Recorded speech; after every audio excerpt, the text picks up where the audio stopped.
வணக்கம் மக்களே, நான் உங்கள் தொங்கி டாக்ஸ். ஒரு வீடியோ பார்த்திருப்பீங்க. இந்த வீடியோல இருக்கிறது யாரும் தீவிரவாதிகளோ, இல்ல வேற கண்ட்ரி சேர்ந்தவங்க யாருமே கிடையாது. நம்ம இந்தியாவை சேர்ந்தவங்க எல்லாமே மாணவர்கள். இந்த மாணவர்கள போலீஸ் ஏன் இவ்வளவு அடிக்கிறாங்க, துன்புறுத்துறாங்கன்னு கேட்டீங்கன்னா, அவங்க ஒரு போராட்டத்த கையாண்டுட்டு வராங்க. நீட் தேர்வை எதிர்த்து வினாத்தாள் கசிந்தத வச்சு ஒரு போராட்டத்த இது பண்ணிட்டு வராங்க. அதனால ஆளுகின்ற சென்ட்ரல் கவர்ன்மென்ட் இந்த மாணவர்கள இந்த அளவுக்கு ட்ரீட் பண்ணி, அடிச்சு நெறைய மாணவர்கள காயப்படுத்தி, இந்த நிலைமைக்கு ஆக்கியிருக்காங்க. நெறைய பேரு இந்த மாணவர்களுக்கு சப்போர்ட் பண்ணி, மதம், ஜாதி இது எல்லாத்தையும் விட்டுட்டு, இன்னைக்கு ஜாதின்னு கொண்டாடுற இடத்துல இருந்து எல்லாத்தையுமே விட்டுட்டு இந்த மாணவர்களுக்கோசம் இறங்கி வந்து ரோட்ல போராடிட்டு இருக்காங்க. தமிழகத்திலயும் அதேதான் சொல்ல வரேன். தளபதியோட மூவிக்காக நம்ம இவ்ளோ ஆர்வம் காட்டுறோம். கண்டிப்பா நானும் ஒரு விஜய் ரசிகர் தான். இதெல்லாம் விட்டுட்டு ஒரு நீட் எக்ஸாம்.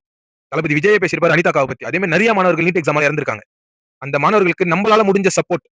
நாமளும் அதே மாரி ஒரு போராட்டத்த கையில எடுத்து, இந்த தமிழ்நாடு மக்கள் ஒரு ஜல்லிக்கட்டுன்ற ஒரு விஷயத்த எவ்ளோ பெருசா தெரிய வச்சாங்களோ, இந்த நீட்ன்ற ஒரு விஷயத்த அவ்ளோ பெருசா தெரிய வைக்கணும். அதுதான் போராடிட்டு இருக்க அவ்ளோ மாணவர்களோட வேண்டுகோளும். விஜய் தளபதி விஜய் அவர்களுக்கும் அழைப்பு வந்திருக்கு. எங்களுக்கு கொஞ்சம் சப்போர்ட் பண்ணுங்கன்னு. நெறைய கட்சிக்கு சப்போர்ட் பண்ணுங்கன்னு அழைப்பு வந்திருக்கு. அரசியலெல்லாம் தாண்டி மாணவர்களுக்காக ஏதாச்சும் பண்ணுங்க.